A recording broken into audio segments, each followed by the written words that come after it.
Hi, it's Nate Charles, and welcome back to the Rule of Law Brief. Happy New Year. Today, I want to talk about temporary protected status and the things that have been going on in the state of Minnesota recently. So, what is temporary protected status? Temporary protected status, or otherwise known as TPS, you'll probably hear me say that throughout this video, is a humanitarian immigration program created by Congress in the Immigration Act of 1990. So it's a relatively new thing in immigration law. It allows nationals of a designated country to remain in the United States temporarily when the conditions in their home country makes their return to their home country unsafe. Those conditions can include armed conflict, environmental disasters, or other extraordinary and temporary circumstances. TPS protects people from deportation and allows them to work legally in the United States. It's not amnesty. It's not a green card, and it does not excuse criminal conduct. It's narrow, conditional, and temporary by design. So what is TPS for? The logic of TPS is straightforward. It's based on country conditions, not based on race, religion, or domestic political expediency. And we'll get into that in more detail in a minute. Now, that's why TPS is designated nationally, not locally. A civil war, a famine, or a state collapse doesn't suddenly become safe because somebody crosses a state line within the United States. The danger exists in that country of origin, and TPS exists to respond to that reality. Here's where we get into the problem. The Trump administration has attempted to justify targeting Somali TPS holders in Minnesota by pointing to alleged fraud and criminal conduct tied to public benefits programs. So even before you analyze the legality, that justification deserves skepticism. But once you examine the timeline, it collapses entirely. The first thing you got to remember here is that the fraud allegations in Minnesota are old and for the most part have already been resolved. The fraud allegations being cited here were detected by law enforcement in 2021, investigated and prosecuted by the U.S. Department of Justice in 2022 under the Biden administration. Criminal charges were brought, cases were litigated, convictions and plea agreements followed. In other words, the criminal justice system already did exactly what it is supposed to do. Repackaging these prosecutions years later does not reflect a newly discovered problem. It reflects a search for a pretext. And the timing here really does matter. These long settled cases are being selectively resurrected now at the precise moment the Trump administration is facing renewed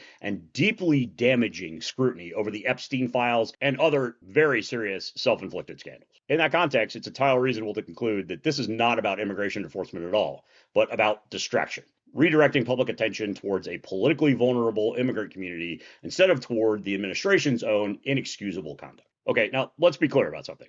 TPS is political, but it's not supposed to be partisan. TPS is political in the sense that, like much of immigration law, it reflects foreign policy judgments, humanitarian priorities, and U.S. foreign policy interests abroad.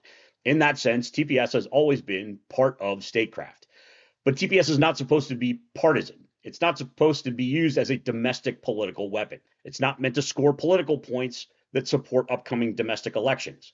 It was certainly never designed to inflame resentment towards disfavored nationalities inside the United States. When TPS decisions are untethered from country conditions and instead driven by domestic partisan incentives, those programs stop functioning as foreign policy and become political theater. And there are Hatch Act implications here.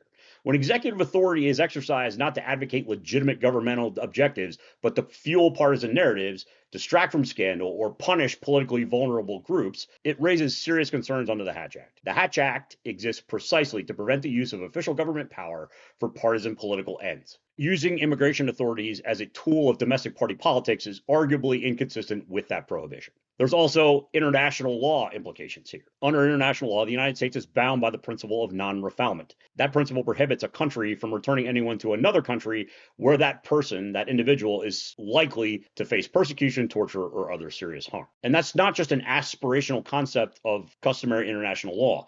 It's binding. It exists under modern international refugee law, human rights law, and customary international law. Temporary protected status is one of the domestic mechanisms the United States uses to comply with that obligation.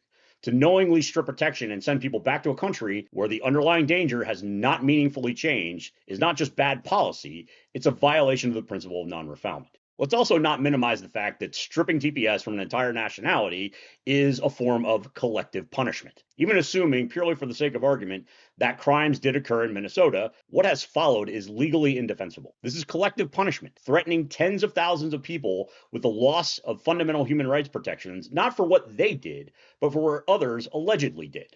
Collective punishment violates some of the most foundational principles of international human rights law. Responsibility is individual.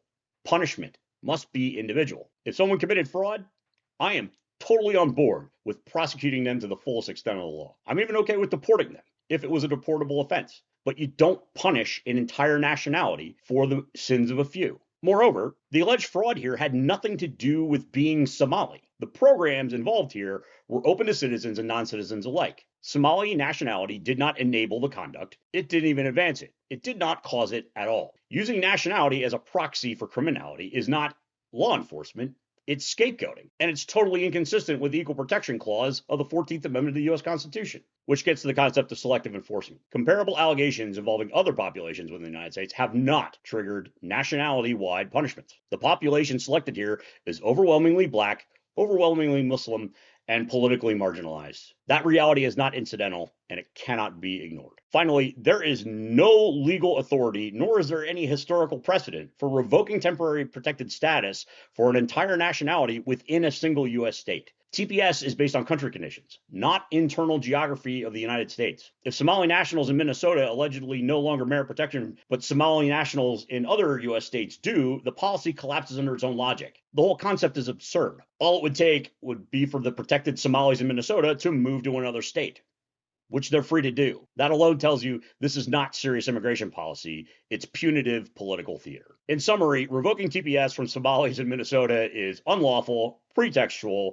racially targeted, and institutionally corrosive. It violates domestic law, international human rights law, and the United States obligations under the principle of non-refoulement. It should be challenged accordingly, and it almost certainly will be challenged accordingly in a court of law. And I'm looking forward to those debates. Just as a quick addendum here at the end, there are a lot of resources that we used to build this video. We have citations to a lot of sources that we think are important. Unfortunately, it's very difficult to disseminate those in a video form, but if you are interested in this topic, there will be a bibliography and there will be a list of works cited in the episode notes for this video. Please look those up on our Substack account.